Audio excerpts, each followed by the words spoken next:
नमस्कार मित्रों, ये जो वीडियो है वो किस कानून से रिजर्वेशन कम हो सकती है और वो भी ऐसा कानून जिसको गरीब एसटी, एससी, ओबीसी सपोर्ट करेंगे। मतलब एक जो ड्राफ्ट में आपको डिस्क्राइब करूंगा वो गैजेट नोटिफिकेशन का ड्राफ्ट और लेजिस्लेशन का ड्राफ्ट इस तरह से है कि गरीब एसटी, एससी, ओबीसी उसे सपोर्ट करेंगे, उससे रिजर्वेशन कम हो जाएगा। तो ड्राफ्ट मेरा ये जो रेफरेंस मटेरियल है rahulmehta.com/301.htm, जिस पे मैंने RTI 2, right to recall, jury system, MRCM सारे कानून की डिटेल दी है, प्रपोज लॉ की डिटेल दी है। इसमें 2 चैप्टर है रिजर्वेशन के ऊपर, चैप्टर 8 और दूसरा है चैप्टर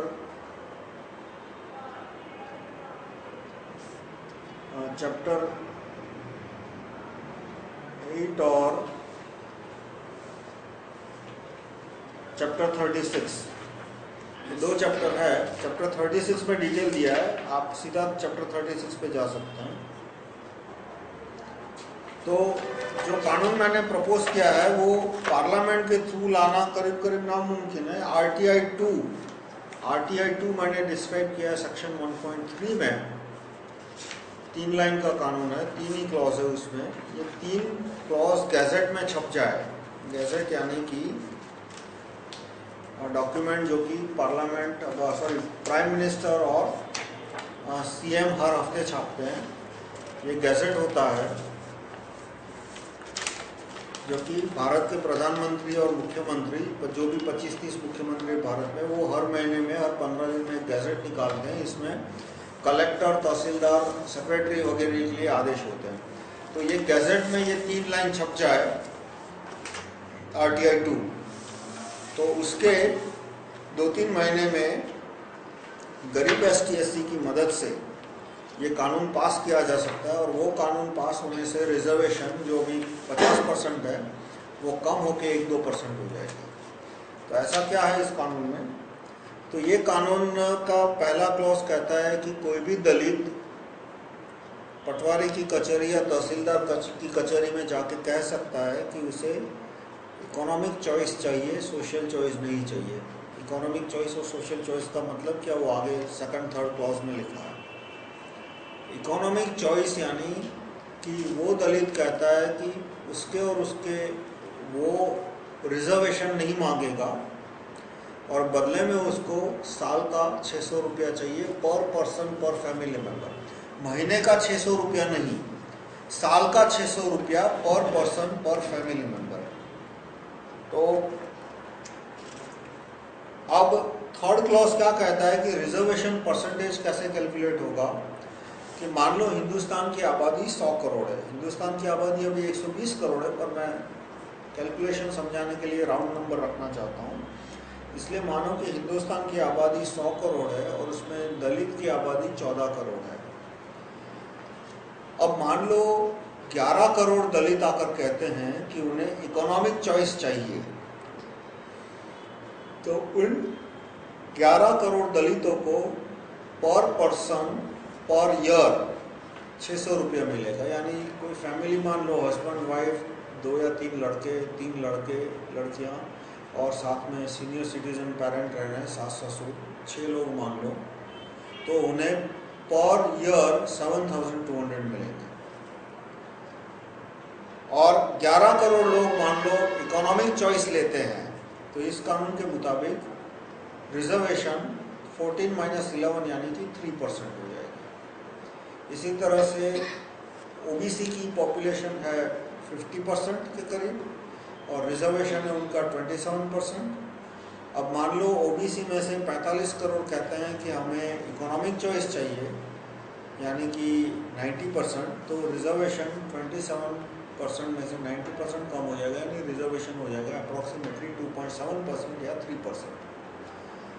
और इकोनॉमिक चॉइस जिसने लिया है वो किसी भी दिन अपनी चॉइस बदल सकता है। वो किसी भी दिन जाके कह सकता है कि आज आपसे मुझे पैसा नहीं, मुझे रिजर्वेशन चाहिए। जिस आदमी ने रिजर्वेशन का बेनिफिट लिया है, एप्लीकेशन किया है नहीं, जिसने बेनिफिट लिया है, उसे जिंदगी भर इकोनॉमिक चॉइस नहीं मिलेगा। तो ये कानून मैंने प्रपोज किया है, यानी कि इसमें रिजर्वेशन तभी कम होगा जब गरीब एसटी एससी आके कहेगा कि मुझे रिजर्वेशन का बेनिफिट नहीं चाहिए। क्या क्यों नहीं चाहिए वो उसकी मर्जी, वो डिसाइड कर रहा है। मुझे बदले में इक्विवेलेंट इकोनॉमिक बेनिफिट चाहिए। अब ये 600 रुपये का आंकड़ा मैं कैसे लाया हूँ, उसके डिटेल कैलकुलेशन मैंने इसमें नहीं दिए। वो आंकड़ा इस तरह से है कि जो गवर्नमेंट की जो सैलरीज है, सैलरीज को यदि पर इंडियन डिवाइड किया जाए तो अप्रोक्सीमेटली 600 पर पर्सन पर मंथ, और सॉरी 600 रुपीज़ पर पर्सन पर ईयर आता है, अप्रोक्सीमेट नंबर है ये। तो मतलब कि यदि 20% एडमिनिस्ट्रेशन में जितने लोग हैं उसके 20% यदि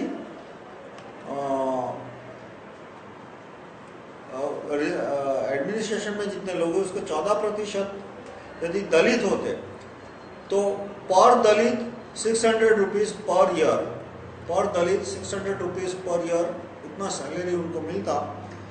और मैं ये जो कानून प्रपोज कर रहा हूँ उसमें 600 सीधा उसके हाथ में चला जाएगा, दलित हो या गवर्नमेंट में आए या ना आए। तो इससे रिजर्वेशन कैसे कम होगी?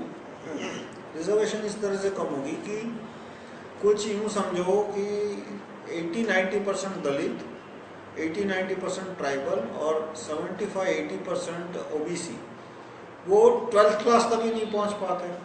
और वो 12th क्लास तक ही नहीं पहुंच पाते तो उन्हें रिजर्वेशन का बेनिफिट क्या मिलेगा? प्रैक्टिकली ज़ीरो, प्रैक्टिकली ज़ीरो मिलेगा क्योंकि वो 12th क्लास तक ही नहीं पहुंच पाए। तो ये जो 70-80-90% पॉपुलेशन है वो पॉपुलेशन ये कानून पास होने के बाद कहेगी कि भाई मुझे इकोनॉमिक चॉइस चाहिए, सोशल चॉइस नहीं चाहिए। तो इकोनॉमिक चॉइस के आधार पे उन्हें पर ईयर 600 पर पर्सन मिलेगा, यानी अप्रोक्सीमेटली 5000 to 8000 पर फैमिली पर ईयर, प्रति वर्ष। और रिजर्वेशन का परसेंटेज ऑटोमेटिकली जो भी 50% है वो कम होके 5%, 6% हो जाएगा। दूसरा जो मैंने प्रपोजल रखा है वो ये है कि कोई ST SC या OBC है तो उसे एडमिशन मिलता है तो पहले उसे अपने कोटा में एडमिशन मिलेगा, बाद में उसका कोटा फिल हो जाए तो वो जनरल के लिस्ट में ऑटोमेटिकली आ जाएगा। तो अब मान लो 5% ST SC और OBC के लिए रिजर्वेशन 5% है, या तो मान लो SC के लिए 14% है और इकोनॉमिक चॉइस आने के बाद कम होकर 3% हो गया।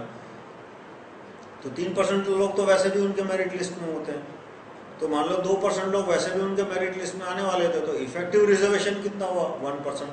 क्योंकि जो 2% जो ये 3% कोटा में है वो तो वैसे भी मेरिट लिस्ट में आने वाले थे, नहीं होता। तो इफेक्टिव रिजर्वेशन का मतलब क्या है?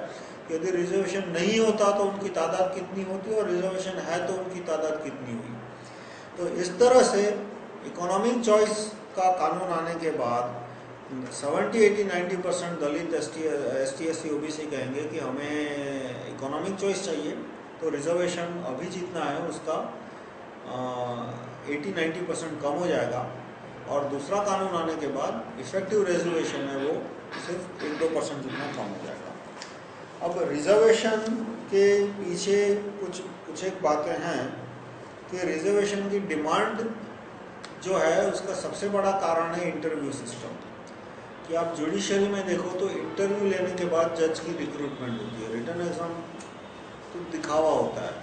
इसी तरह से एडमिनिस्ट्रेशन में बहुत सारी नौकरियां हैं वो इंटरव्यू के द्वारा दी जाती है। और इंटरव्यू के द्वारा जहाँ दी जाती है वहाँ ST SC OBC जो कि मेरिटोरियस होते हैं उनको भी नुकसान जाता है। क्यों? क्योंकि इंटरव्यू में रिश्वतखोरी चलती है या भाई भतीजावाद चलता है। तो भाई भतीजावाद जहाँ चलता है वहाँ क्या इंटरव्यू लेने वाले अधिकतर सीनियर लोग होते हैं। और आज से 50 साल पहले गवर्नमेंट में ST SC की पोजीशन बहुत कम थी, संख्या बहुत कम थी, क्योंकि उस समय एजुकेशन उनमें कम था। तो उस समय जो रिक्रूटमेंट हुआ उसमें अपर कास्ट के ज़्यादा थे। अब वो अपर कास्ट के लोग इंटरव्यू लेने बैठते हैं तो वो अपने रिश्तेदारों को नौकरी देते हैं, तो इस तरह से कास्टिज्म परपेचुएट होता है। इसलिए आप देखो कि जहाँ जहाँ इंटरव्यू है वहाँ पे ST SC सिलेक्ट होने वालों की तादाद बहुत ही कम है। जैसे सबसे ज़्यादा कम है हाई कोर्ट में, सुप्रीम कोर्ट में, लोअर कोर्ट में, क्योंकि लोअर कोर्ट में इंटरव्यू है। और जहाँ जहाँ इंटरव्यू ले जाता है वहाँ तादाद कम है। तो इंटरव्यू सिस्टम है वो हर हाल में ख़त्म करना चाहिए, क्योंकि इंटरव्यू सिस्टम है वो कास्टिज्म प्रमोट करता है कैसे प्रमोट करता है कि मैं इंटरव्यू लेने वाला हूँ और मुझे बोला गया कि भाई आप 10 लोगों को रिक्रूट करो, तो मैं अपने रिश्तेदारों को रिक्रूट करना शुरू करूँगा।